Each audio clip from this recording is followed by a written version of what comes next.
এমন যুবক বিয়ে করলে আপনার জীবনটাকে জান্নাত বানায় দিবে একজন, তিনি কে?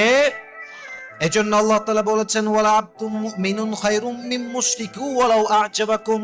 আল্লাহ তাআলা বলেছেন একজন মুমিন বান্দা মুশরিকের চাইতে অধিক বেশি উত্তম, যদিও তোমার তাকে পছন্দ হয়। এর দ্বারা উদ্দেশ্য হচ্ছে একজন যুবক যার ভিতরে ঈমান আছে, তাকওয়া আছে, চরিত্র ঠিকঠাক, নামাজি, নামাজ কালাম পড়ে দাঁড়িয়ে আছে, সুন্নাহ মেইনটেইন করে চলে, ওই যুবকের চাইতে উত্তম যেই যুবক নামাজ পড়ে না, দাড়ি নাই, টুপি নাই, যদিও অনেক টাকার মালিক অনেক, বাট চরিত্র খারাপ। তার চাইতে হাজার গুণ বেশি উত্তম সেই যুবক যার টাকা কম বাট চরিত্র ভালো। ঠিক কিনা বলেন?